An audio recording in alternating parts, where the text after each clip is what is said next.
Bath party Seshu మన భారతదేశ పౌరులందరికీ ఆల్ సిటిజన్స్ ఆఫ్ ఇండియా అందరికీ కూడా జనవరి 26 గణతంత్ర దినోత్సవం శుభాకాంక్షలు తెలియజేస్తూ, గణతంత్రం అనగా డబ్బు పంపిణీ, భూ పంపిణీ, సహజ వనరుల పంపిణీ, మొత్తం 130 కోట్ల ఆస్తిని ప్రతి పౌరుడికి కూడా స్వేచ్ఛగా ధనాన్ని పంచాలి, భూమిని పంచాలి. అలాగే సహజ వనరులు గ్యాస్ కానీ, గనులు కానీ, ఏమైనా సరే ఏ సంపద ఎక్కడ దొరికినా అది ప్రజలకే చెందాలి. అది గణతంత్ర దినోత్సవం యొక్క అర్థం. Distribution of money, distribution of work, distribution of land, distribution of natural resources. ఈ రోజున చంద్రయ్య 90,000 ఎకరాలు కావాలంటున్నాడు రాజధానికి.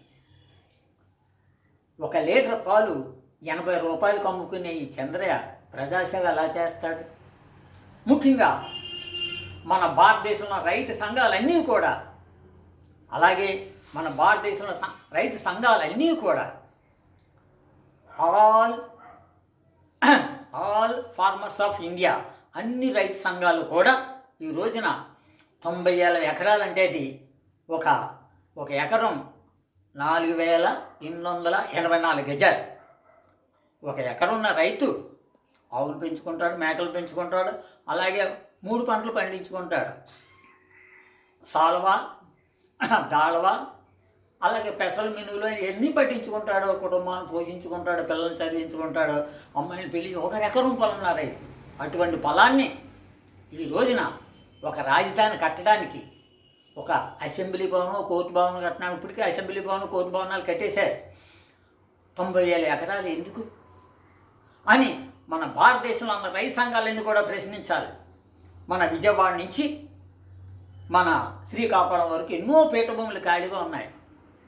మన విజయవాడ నగరం నుంచి శ్రీకాకుళం వరకు ఎన్నో పీఠభూములు ఖాళీగా ఉన్నాయి. అక్కడ కట్టుకోవచ్చు కదా రాజధాని. పంట భూములు, లోతట్టు, పంట భూమి అంటే నీరు వెళ్ళటానికి లోతట్టు ప్రాంతాల్లో ఉంటాయి. అవి ఎత్తు చేయడానికి కొన్ని కోట్ల రూపాయలు అవుతాయి. అందుచేతన ఆ దుష్ట సాంప్రదాయం, ఆ దుర్మార్గాన్ని మన భారతదేశం రైతు సంఘాలన్నీ కూడా, అలాగే భారతదేశంలో ఉన్న అన్ని కమ్యూనిస్టు పార్టీలు, అన్ని రాజకీయ పార్టీలు కూడా ఈ చంద్రయ్య చేసే దుర్మార్గాన్ని అడ్డుకోవాలి. అలాగే భారతదేశ పౌరులమైన మనం కూడా అడ్డుకోవాలి.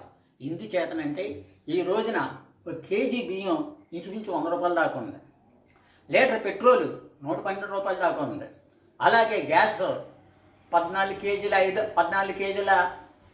0.5 సిలిండరు 1,200 ఉంది రవాణా చీరలో సలగా. అలాగే 10 గ్రాముల బంగారం 1,37,000 ఉంది.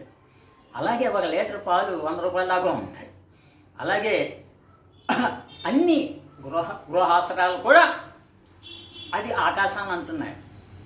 ఈ 90,000 ఎకరాల్లో పంటలు 3 పంటలు, బంగారం పండి 3 పంటలు పోతే కేజీ బియ్యం 200 అవుతుంది, పెట్రోల్ 200 అవుతుంది, పాలు 200 అవుతాయి. ఈ మొదటి నుంచి కూడా, ప్రాచీన కాలం నుంచి కూడా మన భారతదేశం వ్యవసాయ ఆధారిత దేశం. అందరికీ తెలుసు. 10,000 సంవత్సరాల చరిత్ర నుంచి కూడా రాజులు కానీ, చక్రవర్తులు కానీ భూమి మీద వచ్చే పన్నులతోటే వాళ్ళు ఎక్కువగా పరిపాలన చేశారు. ఇప్పుడు కూడా అదే జరుగుతుంది. భూమి ఆధారిత పరిశ్రమలు ఎన్నో ఉన్నాయి. భూమి మీద వచ్చే పంటల మీద ఆధారపడే పరిశ్రమలు ఎన్నో ఉన్నాయి. అలాగే ఆవులు అన్నీ కూడా, మేకలాట్లు కూడా నేను పరిశ్రమ ఎంతో పెంచుకోవచ్చు. పొలాలు ఉంటే వరి పండితే ఎన్ని పండుగలు, తర్వాత వరి, గోధుమలు, బార్లీ అన్నీ కూడా ఈ పంట పొలాల్లోనే పండుతాయి. అంతేగాని అవి తయారు చేయరు, బియ్యం తయారు చేయరు. అవి గడ్డి నుంచి వచ్చే పంట ఇది వరి, గోధుమ, జొన్నలు కానీ ఏమన్నా అన్నీ మొత్తం అన్నీ కూడా. అటువంటి పొలాన్ని ఈ రోజున చంద్రయ్య దుర్మార్గంతో, దుష్ట సాంప్రదాయంతో 90,000 ఎకరాలు ఒక రాజధానికి ఎందుకు? విజయవాడ నుంచి శ్రీకాకుళం ఎన్నో పీఠభూములు ఖాళీగా ఉన్నప్పుడు అక్కడ కట్టుకోవచ్చు కదా. అందుచేతను మన భారతదేశంలో ఉన్న అన్ని రైతు సంఘాలు కూడా ఈ చంద్రయ్య చేసే దుర్మార్గాన్ని అడ్డుకోవాలి. మన భారతీయ ప్రజలు కూడా 130 కోట్ల ప్రజలు కూడా అడ్డుకోవాలి. ఎందుకంటే బంగారం తినలేరు ఎవరు కూడా, వరి అన్నమే తింటారు. ఉప్పు కలిపిన వరి అన్నమే తింటారు ఎవరు కూడా. అది పద్యం కూడా ఉంది.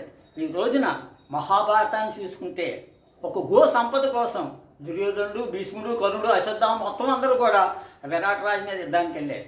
ఏంటి? గోవుల కోసం. అటు గో సంపద కనపడకుండా పోతుంది.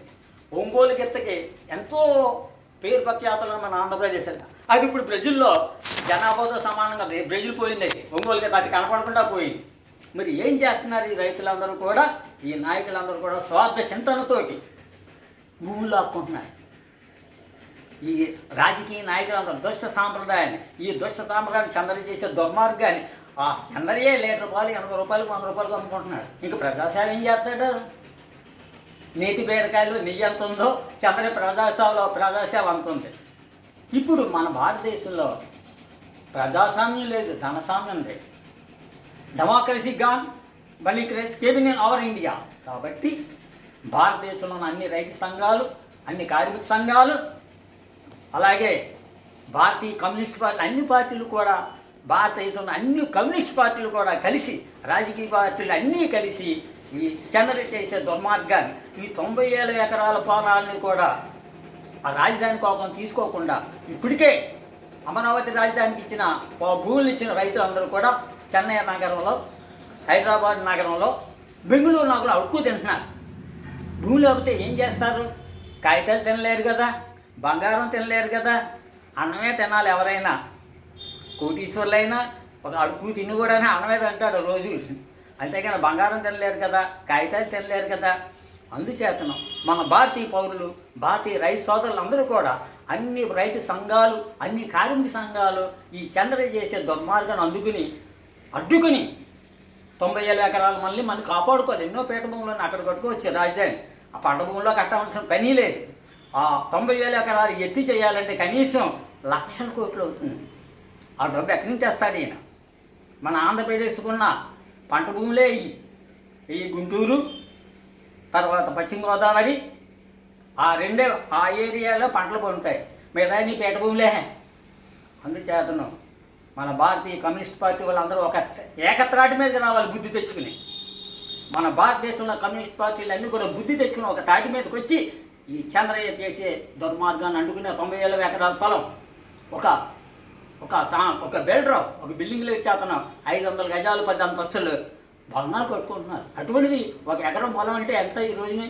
4,884 గజాలు. అంటే 90,000 ఎకరాలకి ఎన్ని వేల గజాలు వస్తుంది? ఎన్ని లక్షలు, ఎన్ని కోట్ల గజాలు వస్తుంది?